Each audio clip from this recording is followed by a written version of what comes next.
Hello everyone, कैसे हैं सब लोग? कैसे चल रही सबकी पढ़ाई? बढ़िया, एकदम मजेदार।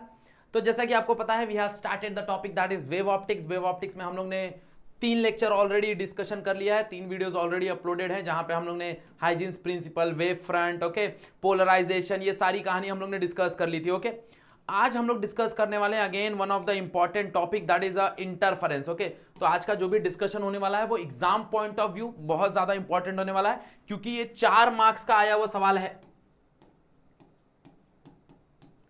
और इसमें 1 मार्क का भी आया हुआ सवाल है। फ्रिंज विथ डिफाइन करने हमको बोला गया है। ओके, तो ये बहुत इंपॉर्टेंट टॉपिक है। तो आज हम लोग डिस्कस करेंगे। आज जो भी इंटरफेरेंस की कहानी है वो सारी की सारी इंटरफेरेंस की कहानी हम ट्राई करेंगे कि यहां पे हम वाइंड अप कर दे। ओके, चलो, so let us start with the topic. Hello everyone, my name is Sanjeev Pandey और स्वागत है आपका अपने प्यारे से चैनल में, खूबसूरत से चैनल में, जेआर कॉलेज में। इंटरफेरेंस समझने से पहले तुमको थोड़ा पीछे जाना पड़ेगा, इसके पीछे वाले चैप्टर में, वहां पे तुमको सुपरपोजिशन समझना पड़ेगा। ओके, बिकॉज कहीं ना कहीं इंटरफेरेंस की कहानी सुपरपोजिशन ऑफ वेव से आती है। तो सुपरपोजिशन ऑफ वेव क्या होता है? What do you mean by superposition of wave? Okay, तो बहुत आसान भाषा में इसको ऐसे समझो कि अगर तुम्हारे पास 2 वेव हैं, अगर तुम्हारे पास 2 वेव हैं और ये दोनों वेव को अगर मैं सुपर इंपोज कराता हूं, एक तरह से मर्ज कराता हूं, एक तरह से क्या कराता हूं? मर्ज कराता हूं, तो जो रिजल्टेंट वेव मिलेगा वो रिजल्टेंट वेव इन दोनों का वेक्टर एडिशन होगा, समथिंग लाइक ऐसा। ओके, समथिंग लाइक ऐसा। हां, सिंस ये दोनों सेम फेज में हैं तो तुमको जो वेव मिलेगा that will be a constructive wave. Okay, that will be a constructive interference बोलते हैं इसको, क्योंकि यहां पे इसका क्रस्ट और इसका क्रस्ट ऐड होगा because the phase difference is 0, और इसका ट्रफ और इसका ट्रफ भी ऐड होगा because the phase difference is 0। तो जो रिजल्टेंट मिलेगा that resultant will be a constructive. Okay, that will be maxima. बात सुन आ रही है? यस और नो? हाँ या ना? यस। अब इसी कहानी को पलट देते हैं, इसी कहानी को पलट देते हैं। मान लो कि हमारे पास एक दूसरा वेव है, वो कुछ ऐसा है। अब यहां पे अगर तुम फेज डिफरेंस देखोगे तो that phase difference is nothing but 180। That phase difference is nothing but 180। Yes और नो? हाँ या ना? तो अगर हम ध्यान से देखें, अगर मैं इसको मर्ज करूं, अगर मैं इसको सुपर इंपोज करूंगा, ऐसा कुछ तो सुपर इंपोज करूंगा, तो इसका जो भी ये होगा, क्रस्ट होगा, वो इसके ट्रफ के साथ कैंसल आउट हो जाएगा, और इसका जो भी क्रस्ट होगा वो इसके ट्रफ के साथ कैंसल आउट हो जाएगा। यस और नो? बात समझ आ रहा है कि नहीं समझ आ रहा है? तो उस टाइम पे तुमको जो रिजल्टेंट मिलेगा दैट रिजल्टेंट वुड बी ऐसा कुछ, तो that is straight line, that is called as minima. मतलब ऑलमोस्ट ना के बराबर वेव, ऑलमोस्ट वहां पे ना के बराबर वेव मिलेगा, मतलब ना के बराबर एम्पलीट्यूड मिलेगा, ना के बराबर एम्पलीट्यूड मिलेगा। उसको कहीं ना कहीं बोलेंगे डिस्ट्रक्टिव इंटरफेरेंस। ओके, मतलब कहीं ना कहीं हमको कहानी सुपर पोजीशन से स्टार्ट करनी पड़ेगी, कहीं ना कहीं कहानी हमको सुपर पोजीशन से स्टार्ट करनी पड़ेगी।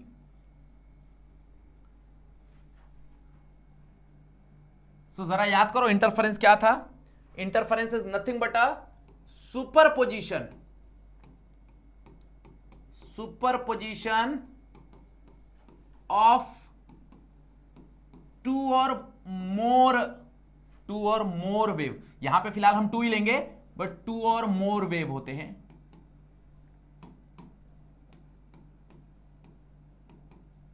टू और मोर में, ओके, सुपरपोजिशन ऑफ 2 और मोर वेव्स। बट फिलहाल हम 2 वेव की बात करेंगे, फिलहाल हम 2 वेव की बात करेंगे।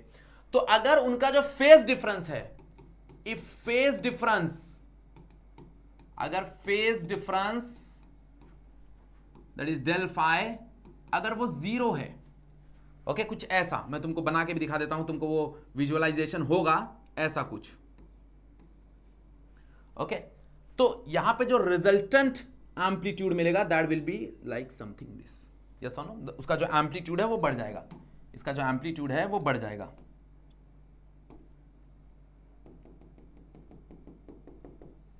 तो इसका एम्पलीट्यूड कुछ ऐसा रहेगा। यस और नो? एम्पलीट्यूड बढ़ जाएगा दोनों का, वेक्टर एडिशन। अगर फेज डिफरेंस 0 है तो इसको बोला जाता है कंस्ट्रक्टिव इंटरफेरेंस, इसको बोला जाता है constructive interference.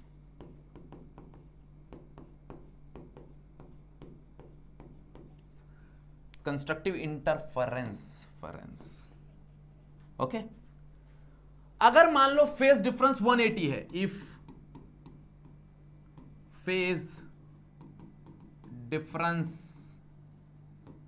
Is 180, okay, phase difference क्या है 180 है, तो 180 है, इसका मतलब क्या है कि भाई ऐसी कहानी है, एक ये है, लाइक इसको ही क्लोन कर दो,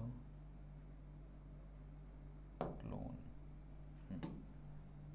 और इसको ही क्लोन करके वापस फ्लिप कर दो, क्लोन फ्लिप, ओके, ऐसा। अगर फेज डिफरेंस ऐसा है लाइक 180, मतलब एक दूसरे का उल्टा, ओके, एक दूसरे का उल्टा, तो यहां पे कहानी बदल जाएगी, यहां पे तुमको ये दोनों एक दूसरे से माइनस होंगे, तो जो रिजल्टेंट वेव मिलेगा that almost a flat line, zero, okay, मतलब यहां पे तुम्हारा जो इंटरफेस बनेगा उसको बोलेंगे डिस्ट्रक्टिव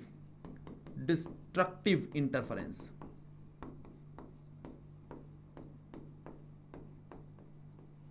ओके।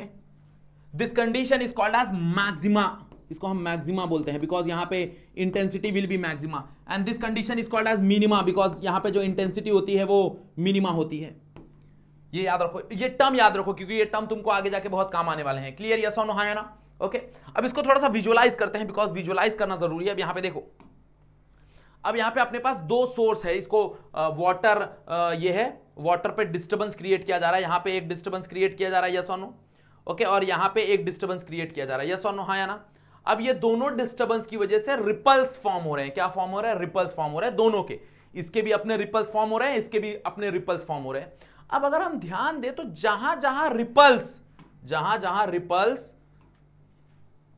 ओवरलैप हो रहे हैं वहां पे अगर तुम देखने जाओ तो तुमको कहीं ना कहीं कहानी थोड़ी सी बदलती हुई दिखेगी। देखो जरा, अब इस रीजन में अगर तुम देखोगे जहां पे मैं पेंट कर रहा हूं, देखो व्हाइट पेंट, ये तुमको थोड़ा सा डार्क रीजन ये दिखेगा, मतलब थोड़ा सा क्रस्ट वाला रीजन दिखेगा। यहां पे तुमको क्रस्ट दिख रहा होगा, मतलब it is a constructive interference. देखो ध्यान से, यहां पे तुमको रिपल्स दिख रहे हैं, यस और नो? ये जो रीजन है यहां पे तुमको रिपल्स दिख रहे हैं, but at the same time उसके बाजू में ये वाला जो रीजन है यहां पे देखो, यहां पे तुमको रिपल्स नहीं दिख रहे हैं, मतलब this is the destructive region, मतलब यहां पे उसका क्रस्ट और एक का ट्रफ दोनों मर्ज होके क्या हो जा रहे हैं? फ्लैट हो जा रहे हैं, मतलब वहां पे एम्पलीट्यूड जीरो हो जा रहा है। अब उसके आगे वापस देखेंगे तो वापस तुमको देखो क्रस्ट दिख रहा होगा, यहां पे क्रस्ट दिख रहा है, रिपल्स दिख रहे हैं, मतलब यहां पे वापस जो इंटरफेरेंस होगा वो मैक्सिमम होगा। तो ये जो पैटर्न है ना, दिस कंसेक्यूटिव पैटर्न, डार्क क्या बोलते हैं, constructive interference, destructive interference, constructive interference, destructive interference, this is called as combine of interference, और this phenomena is called as interference. Clear, yes और नो, हाँ या ना? मतलब इंटरफेरेंस होने के लिए अपने को ये जो सुपरपोजिशन ऑफ कहानी है ये समझ में आना चाहिए, ओके, कि भाई इंटरफेरेंस है क्या? Interference is nothing but a superposition है टू और मोर वेव का, बस यहां पे टू वेव है, मोर नहीं, टू वेव। यहां पे सिर्फ टू वेव रहेगा, ओके। इंटरफेरेंस मतलब सिर्फ दो वेव, सुपरपोजिशन दो से ज्यादा का भी हो सकता है, बट इंटरफेरेंस हम दो वेव का कराते हैं, ओके। तो जब कभी भी दो वेव आपस में सुपर इंपोज होते हैं, आपस में इंटरफेयर होते हैं, independent of each other, okay, एक दूसरे से कोई लेना देना, ना ही इसके ओरिजिन को इससे लेना देना, ना ही इसके ओरिजिन को इससे लेना देना, जब ये आपस में दोनों में मर्ज होंगे तो तुमको जो रिजल्टेंट मिलेगा that will be, resultant is nothing but a vector sum. तो अगर दोनों फेज में है तो वेक्टर सम डायरेक्टली एडिशन हो जाएगा, दोनों आउट ऑफ फेज है, मतलब 180 का फेज डिफरेंस है, तो जो ये है वेक्टर सम है वो डायरेक्ट नेगेटिव हो जाएगा, that is zero, okay, because the amplitude same, because यहां पे दोनों का एम्पलीट्यूड सेम है, ये याद रखो, दोनों का एम्पलीट्यूड सेम है,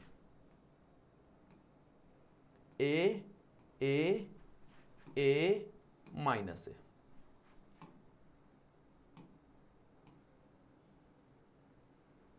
क्लियर, यस और नो? कहानी समझ में आया? इंटरफेरेंस क्या होता है, यस और नो, हाँ या ना? ओके, चलो, अब ये क्लियर कहां हुआ? ये क्लियर हुआ अपने को यंग्स डबल स्लिट एक्सपेरिमेंट में। तो यंग्स ने क्या किया? यंग्स ने एक स्लिट लिया, यहां पे एक स्लिट तुम देख सकते हो, स्लिट मतलब इस लाइक ऐसा, ये स्लिट है, इस पे दो स्लिट कट किया गया ऐसा। अब ये बहुत मिनिमम है, मतलब ये जो स्लिट तुम देख रहे हो ये बहुत ना के बराबर का थिकनेस है, इसका थिकनेस ना के बराबर है। ओके, बहुत पतला सा स्लिट है ये। इसका जो स्लिट का जो थिकनेस होता है वो mm में होता है, मिलीमीटर्स में होता है। ओके, मतलब माइक्रोमीटर्स तुम अज्यूम कर सकते हो, कोई प्रॉब्लम नहीं। ये जो बाल है ना, बाल से पतला स्लिट का वो ये होता है, थिकनेस होता है। और इनके बीच में जो डिस्टेंस है वो भी बहुत छोटा होता है, वो भी mm में होता है। ओके, तो यहां पे उन्होंने 2 स्लिट लिया और दोनों स्लिट में से जो लाइट सोर्स भेजा, ओके, वो सेम सोर्स भेजा। क्यों? क्योंकि अगर दोनों सेम सोर्स रहेंगे तो दोनों के दोनों कोहेरेंट सोर्स रहेंगे। अब यहां पे कोहेरेंट होना बहुत जरूरी है अगर तुमको अच्छा इंटरफेरेंस चाहिए तो। ओके, अब what is coherent source of light? देखो यहां पे अपने को कंडीशन है, क्या क्या कंडीशन है अपने को परफेक्ट इंटरफेरेंस बनाने के लिए। तो सबसे पहला कंडीशन है कि भाई both source should be coherent. Okay, दोनों के दोनों जो सोर्स हैं वो क्या होने चाहिए? कोहेरेंट होने चाहिए। क्या होने चाहिए? कोहेरेंट होने चाहिए। ओके, कोहेरेंट का मतलब कि भाई उनका जो फेज डिफरेंस है वो कांस्टेंट होना चाहिए विद रिस्पेक्ट टू टाइम, ऐसा तुम बोल सकते हो। ओके, कोहेरेंट सोर्स का मतलब क्या होता है भाई? जो फेज डिफरेंस है वो कांस्टेंट होना चाहिए विद टाइम, या फिर सेम फ्रीक्वेंसी होनी चाहिए। ओके, सेम फ्रीक्वेंसी होनी चाहिए। ओके, सो 2 कोहेरेंट सोर्स होने चाहिए। तो 2 सोर्स के लिए हमने क्या किया? हमने एक सोर्स लिया और वही एक सोर्स को पास कराया, तो यहां पे तुमको क्या मिल गया? यहां पे तुमको 2 सोर्स मिल गए। मतलब यहां पे वो जो स्लिट है वहां से एक लाइट पास होगी और ये जो स्लिट 2 है वहां से एक लाइट पास होगी। मतलब यहां पे 2 इंडिपेंडेंट सोर्स मिल जाएंगे हम लोग को। Okay, that will be a secondary source. Okay, because primary source is nothing but S, तो यहां पे अपने को 2 सेकेंडरी सोर्स मिल जाएंगे, S1 एंड S2। ओके, और दोनों जो सोर्स हैं वो सेम ही सोर्स से बन रहे हैं। ओके, सेम ही प्राइमरी सोर्स से बन रहा है, इसका मतलब वो कोहेरेंट रहेंगे। क्या रहेंगे? कोहेरेंट रहेंगे। ओके, नेक्स्ट, मोनोक्रोमैटिक होने चाहिए भाई। दोनों के दोनों सोर्स जो है वो मोनोक्रोमैटिक होने चाहिए। मोनोक्रोमैटिक, मोनोक्रोमैटिक का मतलब तुमको पता है भाई? मोनोक्रोमैटिक का मतलब सिंगल वेवलेंथ, उसके पास सिंगल वेवलेंथ होना चाहिए। मतलब या फिर रेड लाइट या फिर ग्रीन लाइट की एलईडी हो गई। ओके, तो सिंगल वेवलेंथ की एलईडी होनी चाहिए, दैट इज मोनोक्रोमैटिक होनी चाहिए। ओके, ऐसा नहीं है पॉलीक्रोमैटिक रहेगा तो नहीं होगा भाई। पॉलीक्रोमैटिक जब ये एक्सपेरिमेंट हुआ था, तो जब यंग्स ने एक्सपेरिमेंट किया था तो वो लाइट व्हाइट लाइट से ही किया था उन्होंने। ओके, सनलाइट का यूज किया था। बाद में फिर एलईडी का कहानी हम इस्तेमाल करते हैं परफेक्ट इंटरफेरेंस के लिए। अगर तुमको परफेक्ट ऐसा इंटरफेरेंस देखना है, dark fringe, bright fringe, dark fringe, bright fringe, तो उसके लिए तुमको कहीं ना कहीं क्या लगेगा? ये बोलते हैं मोनोक्रोमैटिक लाइट लगेगा। बट ऐसा नहीं है कि पॉलीक्रोमैटिक लाइट लगेगा तो उससे इंटरफेरेंस का पैटर्न नहीं दिखेगा। पॉलीक्रोमैटिक से भी इंटरफेरेंस का पैटर्न दिखेगा। परफेक्ट पैटर्न की बात हो रही है यहां पे। ओके, यस और नो, हाँ या ना? अब ये जो स्लिट का डिस्टेंस है ना, मतलब ये जो S1 और S2 के बीच का ये जो डिस्टेंस है ना, this distance should be very small. This distance should be very small. Okay, बहुत ज्यादा छोटा होना चाहिए एज कंपेयर टू ये जो स्लिट और स्क्रीन का जो डिस्टेंस है ना, उससे कंपेयर करके। ओके, यस और नो? तो the distance between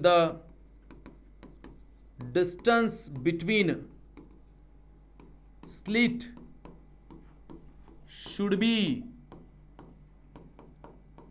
very small as compared to distance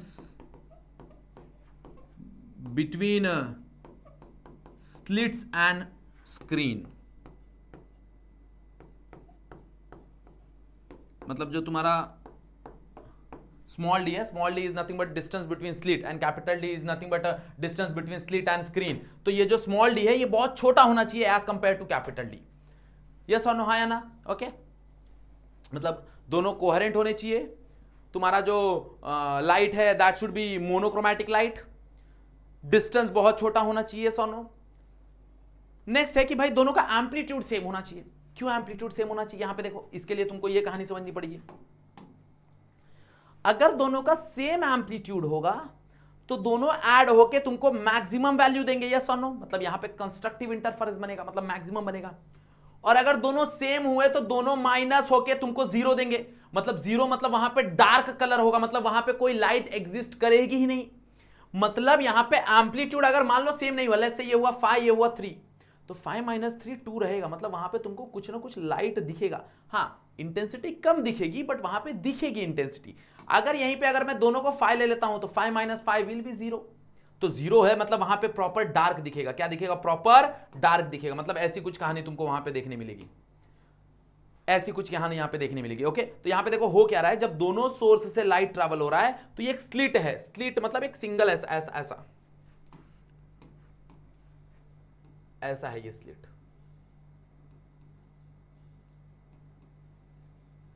okay, तो ये एक लाइन सोर्स की तरह काम कर रहा है सोनो। अब लाइन सोर्स हमेशा क्या बनाता है? लाइन सोर्स हमेशा एक सिलेंड्रिकल वेव फ्रंट बनाता है। मतलब ये एक सिलेंड्रिकल वेव फ्रंट के फॉर्म में आगे ट्रैवल कर रहे होंगे, ऐसा सिलेंड्रिकल वेव फ्रंट। ये सुनो, सिलेंड्रिकल वेव फ्रंट के फॉर्म में आगे ट्रैवल कर रहे होंगे, ये सिलेंड्रिकल वेव फ्रंट के फॉर्म में आगे ट्रैवल कर रहे होंगे। मतलब इन दोनों का जब इंटरसेक्शन होगा, जब क्रस्ट क्रस्ट का इंटरसेक्शन होगा, तो क्रस्ट क्रस्ट का इंटरसेक्शन हो रहा है, इसका मतलब क्या हो रहा है भाई? वहां पे कंस्ट्रक्टिव इंटरफेरेंस बन रहा है। ट्रफ ट्रफ का हो रहा है तो भी कंस्ट्रक्टिव इंटरफेरेंस बन रहा है, बट जब क्रस्ट और ट्रफ हो रहा है तो डिस्ट्रक्टिव इंटरफेरेंस बन रहा है। तो तुमको वहां पे एक पैटर्न देखने मिलेगा, यहां पे लाइट प्रेजेंट होगी, यहां पे लाइट प्रेजेंट नहीं होगी। तो जहां पे प्रेजेंट नहीं होती उसको हम बोलते हैं डार्क फ्रिंज, इसको फ्रिंजेस पैटर्न बोलते हैं। ओके, फ्रिंजेस पैटर्न बोलते हैं, इसको बोलते हैं फ्रिंजेस पैटर्न। तो इसको बोलते हैं डार्क फ्रिंज, इसको बोलते हैं ब्राइट फ्रिंज, फिर डार्क, फिर ब्राइट। तो ऐसा तुमको ये पैटर्न मिलता जाएगा, ऐसा तुमको ये पैटर्न मिलता जाएगा। क्लियर? यस और नो? हाँ या ना? ओके, तो भाई यहां पे तुमको एम्पलीट्यूड भी सेम होना चाहिए। Okay, both should have same amplitude, both source should have same amplitude. भाई दोनों सोर्स के पास सेम एम्पलीट्यूड होने चाहिए। यस और नो? हाँ या ना? यस। ओके, हाँ या ना? यस। नेक्स्ट, दोनों का जो पोलराइजेशन स्टेट है वो सेम होना चाहिए। पोलराइजेशन स्टेट मतलब अगर एक ऐसे वाइब्रेट कर रहा है तो दूसरा भी ऐसे ही वाइब्रेट करना चाहिए, दूसरा हॉरिजॉन्टल प्लेन में वाइब्रेशन नहीं होना चाहिए। तो दोनों का पोलराइजेशन स्टेट भी सेम होना चाहिए। These are the conditions to get the perfect interference. Okay, so both should have same state of polarization. So दोनों के पास सेम स्टेट ऑफ पोलराइजेशन होना चाहिए, दोनों के पास सेम स्टेट ऑफ पोलराइजेशन होना चाहिए। ओके, नेक्स्ट, ये जो स्लिट है इसका थिकनेस भी बहुत कम होना चाहिए। So thickness of slit should be very small, should be very small। तो थिकनेस बहुत कम होना चाहिए स्लिट का। Okay, so these are the conditions to obtain the perfect interference pattern। अगर तुमको परफेक्ट इंटरफेरेंस पैटर्न देखना है, क्या बोलते हैं, dark bright dark bright dark bright dark bright, तो वहां पे तुमको जो पैटर्न मिलेगा that is perfect interference pattern. Clear? Yes और नो? हाँ या ना? ओके, सो यंग्स ने क्या किया भाई? यंग्स ने यहां पे एक सोर्स लिया, this is the monochromatic source. फिर यहां पे हमने एक कॉनकेव ये लगा दिया मिरर, ये तुम्हारा कॉन्वेक्स लेंस है, कॉन्वेक्स लेंस है। कॉन्वेक्स लेंस क्यों लगाया? क्योंकि यहां पे हमने उसके फोकस पे रखा है, ये जो सोर्स रखा है ये उसके फोकस पे रखा है। तो ये जो रेज होंगी ये सारे पार्लर रेज हो जाएंगी। क्या हो जाएंगी? पार्लर। और पार्लर रेज हो जाएंगी तो इसका वेव फ्रंट कैसा रहेगा? Plane wave front. तो यहां पे प्लेन वेव फ्रंट रहेगा, और वो प्लेन वेव फ्रंट किसके ऊपर गिरेगा? स्लिट के ऊपर गिरेगा। This is the plane wave front. यहां पे जो वेव फ्रंट मिलेगा वो प्लेन वेव फ्रंट मिलेगा। क्या मिलेगा? Plane wave front. और ये प्लेन वेव फ्रंट कहां पे गिरेगा? ये स्लिट के ऊपर गिरेगा। अब स्लिट कैसा है? लाइन है, एक सीधा लाइन। तो ये क्या बनाएगा? ये बनाएगा एक सिलेंड्रिकल वेव फ्रंट। और जब सिलेंड्रिकल वेव फ्रंट आपस में इंटरफेयर करेंगे, जब उनका क्रस्ट या फिर ट्रफ इंटरफेयर करेगा तो कंस्ट्रक्टिव मिलेगा, दैट इज मैक्सिमा। और वहीं पे अगर क्रस्ट ट्रफ या फिर ट्रफ क्रस्ट रहेगा तो डिस्ट्रक्टिव मिलेगा, that is minima. Clear? Yes और नो? और this combined pattern is called as fringes pattern. Fringes pattern. Clear? Yes और नो? हाँ या ना? यस। समझ में आई कहानी? आगे बढ़े? चलो। अब हमको यहां पे डिराइव करना पड़ता है कि भाई मान लो कि अगर मेरे पास एक सेंटर डिस्टेंस है स्क्रीन पे, तो स्क्रीन पे कितने डिस्टेंस पे मैक्सिमा मिलेगा, या फिर 10th मैक्सिमा मिलेगा, या 20th मैक्सिमा मिलेगा, या फिर मान लो इतने डिस्टेंस पे कितना मैक्सिमा मिल रहा होगा, कुछ भी पूछा जा सकता है सवाल में। तो यहां पे हम कहीं ना कहीं बात करेंगे पाथ डिफरेंस की, कहीं ना कहीं हम बात करेंगे फेज डिफरेंस की, कहीं ना कहीं हम बात करेंगे इस वाई डिस्टेंस की। ओके, तो यहां पे कुछ डायग्राम को समझने की जरूरत है तुमको। देखो डायग्राम क्या दिया हुआ, तो डायग्राम में तुम्हारे पास ये स्लिट है, दिख रहा है तुमको, this is the slit, this is nothing but your slit number 1 मान लो, और इसको स्लिट नंबर 2 मान लो। यस और नो, ये दोनों दिख रहा होगा तुमको। सोर्स यहां पे है सोर्स नंबर 1, यहां पे है सोर्स नंबर 2। क्लियर? अब यहां से एक लाइट सोर्स निकल रहा होगा कुछ तो P की तरफ, और एक लाइट सोर्स निकल रहा होगा कुछ तो P की तरफ, है ना? ओके, अब P पे क्या बनेगा भाई? डार्क बनेगा, ब्राइट बनेगा, ये कौन डिसाइड करेगा? ये डिसाइड करेगा दोनों का पाथ डिफरेंस। ओके, दोनों का पाथ डिफरेंस मतलब S1P और S2P के बीच में कितना गैप है। जैसे समझो, मान लो कि जैसे मान लो ये S1 है, ये P है, ये कुछ ऐसा है, ये S2P है, ये कुछ ऐसा है। अब मान लो इनके बीच में कोई भी पाथ डिफरेंस नहीं है, देख लो यहां पे कोई भी पाथ डिफरेंस नहीं है, तो यहां पे कंस्ट्रक्टिव की कहानी बन रही है। बट मान लो यहां पे यही ऐसा हो गया। अब यहां पे तुम देखो भाई, दोनों के बीच में जो गैप है, दोनों के बीच में जो गैप है वो λ/2 का गैप है। तो λ/2 का गैप है, इसलिए डिस्ट्रक्टिव बन रहा है, बिकॉज एक का ट्रफ और एक का क्रस्ट सुपर इंपोज होने वाला है, तो ये डिस्ट्रक्टिव है। मतलब λ/2 आएगा तो डिस्ट्रक्टिव बनेगा। तो ये डिसाइड कौन करेगा? ये डिसाइड करेगा वो पाथ डिफरेंस की, भाई इन दोनों के बीच में पाथ डिफरेंस कितना है। ओके, तो यहां पे कहानी स्टार्ट होती है पाथ डिफरेंस से।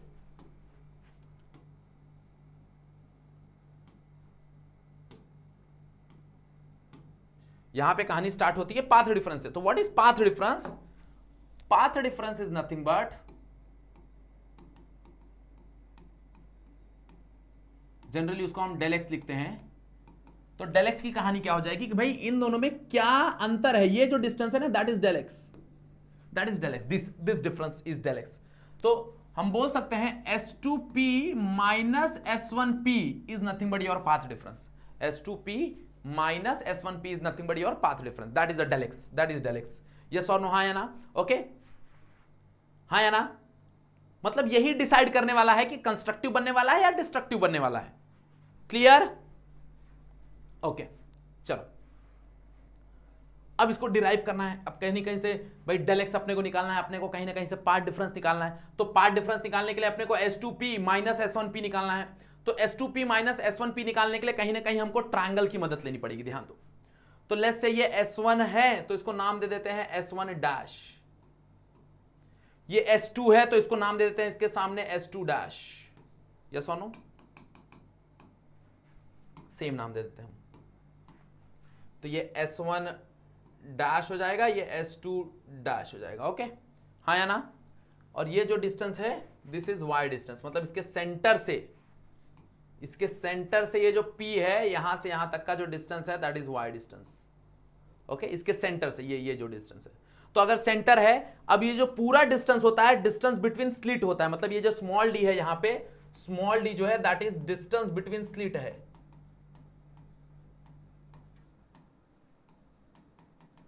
और ये जो कैपिटल D है, this is nothing but a distance between slits and screen है।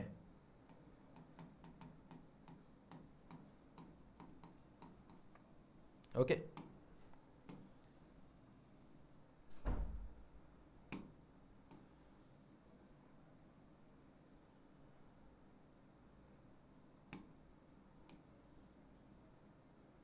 ठीक है, दिख रहा है। ओके, समझा? तो ये जो S1 और S2 है, इनके बीच में जो डिस्टेंस है वो D है। तो अगर इसके हाफ डिस्टेंस की बात कर रहे हैं तो ये d/2 हो जाएगा, ये d/2 हो जाएगा। यस और नो? ये दोनों d/2 हो जाएंगे। अब यहां पे ट्रायंगल का रोल है, यहां पे पूरा ज्योमेट्री है, पूरा ज्योमेट्री है, ध्यान से देखो। तो इन अ ट्रायंगल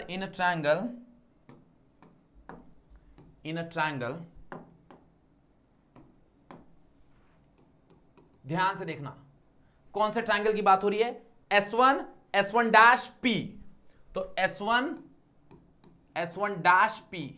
ओके, यहां पे पाइथागोरस लगाओ जरा, पाइथागोरस क्या मिलेगा, what will be the Pythagoras, Pythagoras will be S1P का स्क्वायर बराबर होगा S1 डैश का स्क्वायर प्लस, यस और नो, दिस डिस्टेंस, है ना। अब ये डिस्टेंस पे ध्यान दो, व्हाट इज दिस डिस्टेंस, ये यहां से यहां तक का डिस्टेंस, देखो यहां से यहां तक का डिस्टेंस y है, इस y में से अगर मैं d/2 को माइनस कर दूं तो मेरे को यहां से यहां तक का डिस्टेंस मिलेगा कि नहीं मिलेगा, बताओ यस और नो, हाँ या ना। ध्यान से समझो भाई, ये जो पूरा डिस्टेंस है, यहां से यहां तक का जो डिस्टेंस है वो y है, और यहां से यहां तक का जो डिस्टेंस है वो d/2 है, ध्यान से समझना। तो अगर ये पूरे y में से ये d/2 को माइनस कर दूंगा तो ये डिस्टेंस मिलेगा कि नहीं मिलेगा, that is y minus d/2, yes और नो, हाँ या ना, यस। कहानी समझ में आ गया, मतलब ये जो डिस्टेंस है ये nothing but y minus d/2 है, यस और नो, हाँ या ना, यस। भाई ये जो इतना डिस्टेंस है, ओके, और ये जो S1 और S1 डैश है, this S1 and S1 dash is nothing but this distance, this horizontal distance, and this horizontal distance is nothing but d, capital D। तो instead of writing S1 dash I can write capital D, तो capital D का square plus y minus d/2 का whole square. Clear, yes और no, हाँ या ना, okay, is equals to, अब bracket open करो जरा ध्यान से, क्या मिलेगा, plus y square minus 2y d/2, जहां पे 2 कैंसिल हो जाएगा और माइनस d/4 हो जाएगा, ओके, सॉरी ये प्लस रहेगा, ओके। ये S1P है, S1P का स्क्वायर है। सिमिलरली अगर तुम देखने जाओगे तो ये वाला ट्रायंगल देखो जरा, S2P, ओके। सो यहां पे जो S1P मिलेगा मेरे को, वो S1P का स्क्वायर क्या मिलेगा, that is d square plus y square minus yd plus d square by 4, okay. अब in triangle, similarly in triangle S2 dash P, ये वाला ट्रायंगल देखो, ये वाला दिख रहा है क्या, सेम कहानी मैं बता सकता हूं, दैट इज S2P का square is equals to d square plus, यहां पे ध्यान दो, यहां पे ध्यान दो भाई, ये डिस्टेंस चाहिए पूरा, ये डिस्टेंस पूरा, ये डिस्टेंस चाहिए, यहां से ये वाला ट्रायंगल है ना, ये वाला ट्रायंगल है पूरा, ये वाला ट्रायंगल है, दिख रहा है, ये वाला ट्रायंगल है। तो यहां से यहां तक का डिस्टेंस जो है वो y है, और ये जो डिस्टेंस है ये d/2 है, तो पूरा जो डिस्टेंस हो जाएगा वो y प्लस d/2 हो जाएगा, यस और नो, हाँ या ना, यस।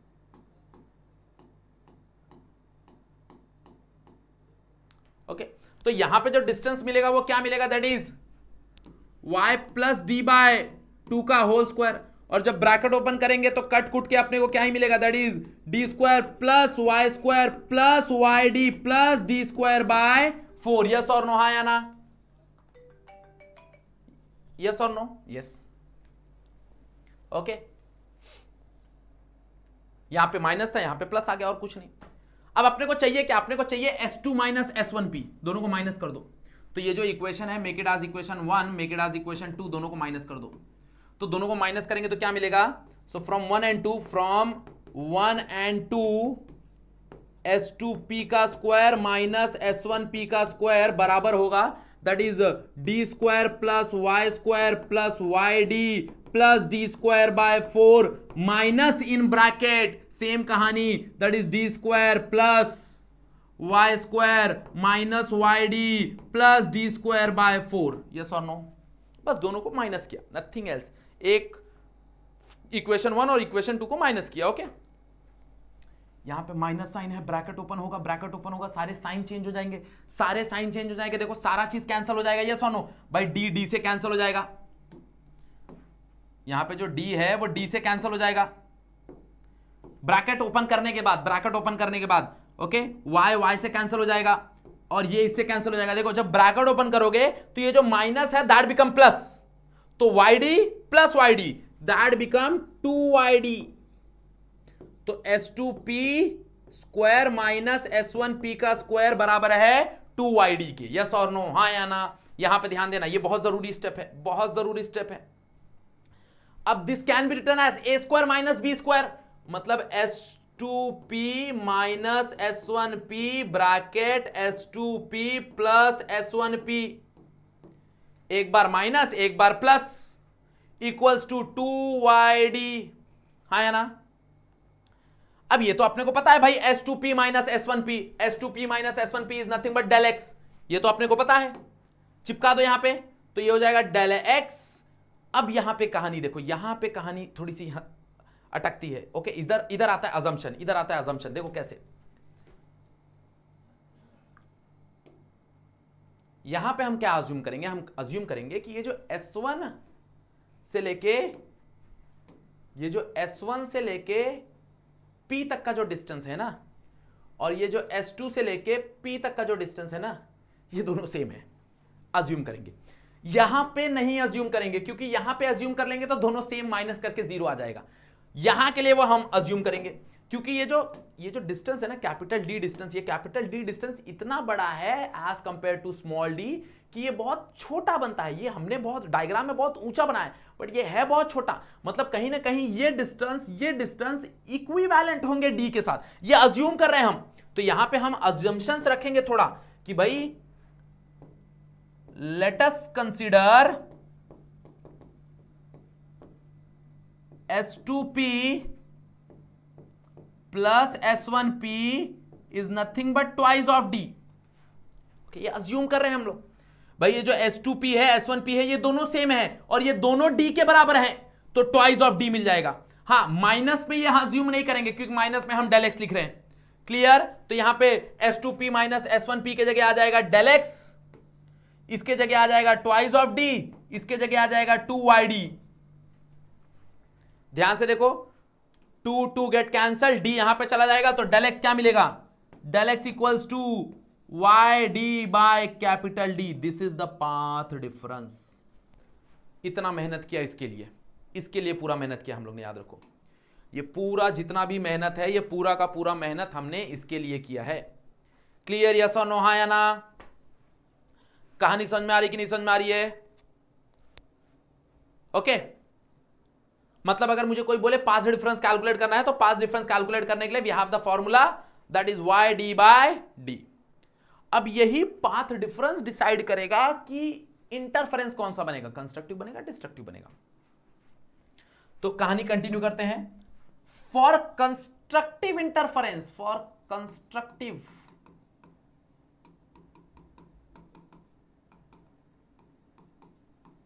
जिसको हम बोलते हैं ब्राइट फ्रिंज, कंस्ट्रक्टिव इंटरफेरेंस मतलब ब्राइट फ्रिंज। अब जरा वीडियो को पीछे लेके जाओ और देखो कि अभी हम लोग ने थोड़ी देर पहले, जब मैंने ये डेरिवेशन स्टार्ट करने से पहले हमने डिस्कस किया था कि भाई कंस्ट्रक्टिव इंटरफेरेंस कब मिलेगा, जब दोनों के बीच में जो पाथ डिफरेंस होगा दैट विल बी 0। मतलब ऐसा, वापस बता देता हूं, देखो, दोनों के पाथ में जो डिफरेंस है दैट इज 0, या फिर और दोनों के पाथ में जो डिफरेंस है दैट इज लैम्बडा, क्योंकि जब ये वापस यहां पे आएगा तो वापस यही बनाएगा, तो वापस तुमको कंस्ट्रक्टिव मिलेगा। या फिर दोनों के पाथ में जो डिफरेंस होगा वो 2 लैम्बडा या फिर 3 लैम्बडा, मतलब n लैम्बडा की कहानी हम बोल सकते हैं इसको n लैम्बडा की कहानी हम बोल सकते हैं। सो इफ, या फिर ऐसे लिखो, फॉर कंस्ट्रक्टिव इंटरफेरेंस, ऊपर तो लिखा ही है, for constructive interference the path difference should be n lambda. मतलब डेल एक्स किसके बराबर होगा, डेल एक्स बराबर होगा n लैम्बडा के। किसके? n लैम्बडा के। उस समय तुमको क्या मिलेगा, कंस्ट्रक्टिव मिलेगा। क्या मिलेगा? कंस्ट्रक्टिव मिलेगा। बट डेल एक्स का फॉर्मूला आपने को पता है, YD by D is equals to n lambda. यहां से y निकाल लो तो y क्या हो जाएगा, d उधर चला जाएगा, that is n lambda d by small d। ये आ गया तुमको yn का फॉर्मूला। ओके, मतलब सेंटर डिस्टेंस से इस पॉइंट P पे कंस्ट्रक्टिव इंटरफेरेंस, मतलब कंस्ट्रक्टिव बोले तो ब्राइट फ्रिंज कब बनेगा, इस कंडीशन पे बनेगा। कैपिटल डी तुमको पता होगा, स्मॉल डी तुमको पता होगा, वेवलेंथ तुमको पता होगा, तुमको पता करना है भाई 10वां फ्रिंज कब बनेगा, तो n का वैल्यू 10 डाल दो तो तुमको y10 का वैल्यू पता चल जाएगा। यस और नो? For constructive. सेम चीज डिस्ट्रक्टिव के लिए। ओके, डिस्ट्रक्टिव कब होगा, so for destructive interference destructive interference बोले तो dark fringe.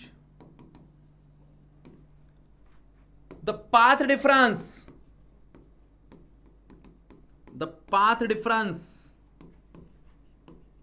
should be 2n minus 1 lambda by 2। भाई ऑड मल्टीपल होना चाहिए, क्या होना चाहिए? ऑड मल्टीपल होना चाहिए। ध्यान दो, क्यों ऑड मल्टीपल होना चाहिए, उसका भी कारण है। देखो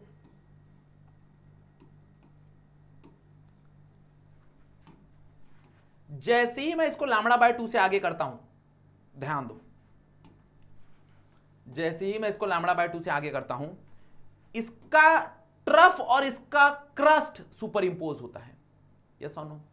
वापस जैसे ही मैं इसको आगे वाले लैम्बडा मतलब ऑड मल्टीपल ऑफ लैम्बडा पे लेके जाऊंगा, वापस क्रस्ट और ट्रफ टकराएंगे, मतलब हर बार डिस्ट्रक्शन होगा। मतलब this is the condition for destruction. भाई लैम्बडा बाय 2 होना चाहिए, odd multiple of lambda by 2 होना चाहिए। Even multiple of lambda by 2 होगा, मान लो कि 4 मल्टीपल ऑफ लैम्बडा बाय 2 होगा, तो ये 2 कैंसिल होकर लैम्बडा ही बचेगा, मतलब 2 लैम्बडा बचेगा। तो 2 लैम्बडा पे तुमको पता है भाई वो कंस्ट्रक्टिव शो करेगा, तो इसलिए odd multiple of lambda by 2 होना चाहिए। ओके, मतलब तुम्हारा जो डेल एक्स है, that del X should be equals to 2n minus 1 lambda by 2। हाँ या ना? But what is del X? That we know y d by d is equals to 2n minus 1 lambda by 2। ये उसको उधर भेज दो तो y इज इक्वल्स टू क्या हो जाएगा? 2n minus 1 lambda d by 2d। This is yn for dark fringes. तो डार्क फ्रिंजेस के लिए तुमको जो फॉर्मूला मिलेगा वो ये मिलेगा, that is 2n minus 1 lambda d divide by 2d। Yes और नो? हाँ या ना? कहानी समझ में आ रही है कि नहीं समझ में आ रहा है? ओके, अब मान लो कि फर्स्ट ब्राइट कहां बन रहा है, देखो जरा,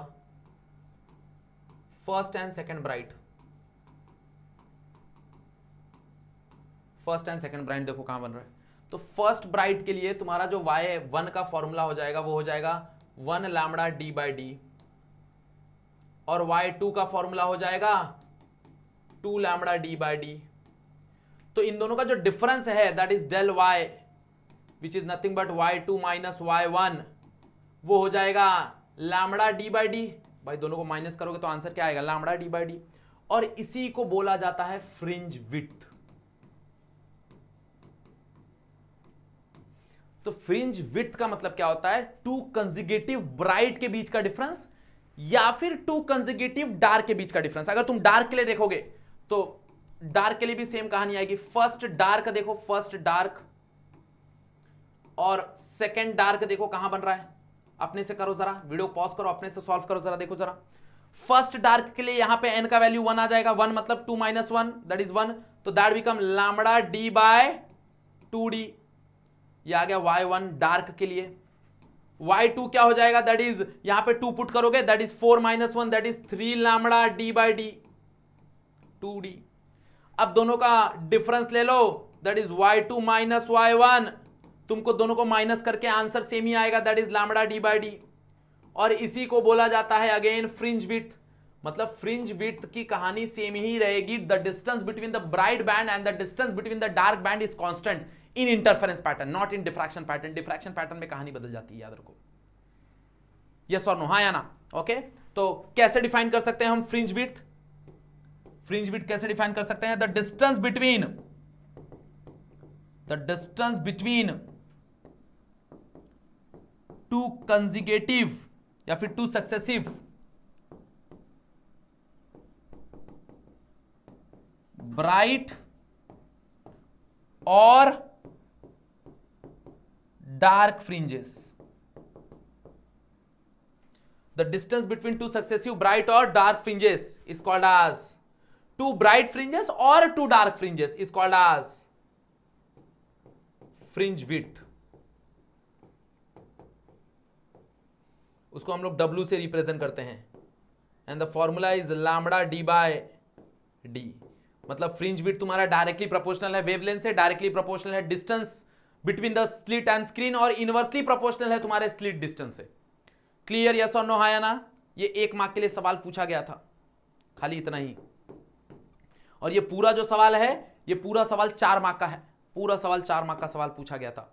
explain the intensity and explain the formation of intensity in the Young's double slit experiment, also define the fringe width. Clear, yes और नो, है ना? तो इतना कहानी अगर तुम करोगे तब जाके तुमको क्या मिलेगा, तब जाके तुमको 4 मार्क्स मिलेगा। बोलो समझ में आया, यस और नो? ओके, आई होप कि भाई इंटरफेरेंस की कहानी सबको समझ में आई होगी, because interference is very important तुम्हारे एग्जाम पॉइंट ऑफ व्यू से। ओके, सो वीडियो थोड़ा लंबा ना हो जाए इसलिए हम लोग यहीं पे वाइंड अप करेंगे। इंटेंसिटी डिस्ट्रीब्यूशन और तुम्हारा मेथड, 2 मेथड है हमारे पास इंटरफेरेंस बनाने के लिए। एक है तुम्हारा लॉयड्स मिरर और एक है तुम्हारा फ्रेस्नेल बायप्रिज्म, वो हम लोग नेक्स्ट लेक्चर में डिस्कस करेंगे। ओके, सो अगर वीडियो यहां तक देखा है तो लाइक करो और दोस्तों को शेयर करो। ओके, और फर्स्ट टाइम आ रहे हो तो बताओ दोस्तों कि भाई यहाँ पे सब अवेलेबल है, सारा कंटेंट 11th और 12th सारे सब्जेक्ट अवेलेबल हैं। ओके, चलो, सो आज का वीडियो यहीं पे एंड करते हैं। आज के लिए बस इतना ही। दैट्स इट फॉर टुडे, आगे मिलते हैं।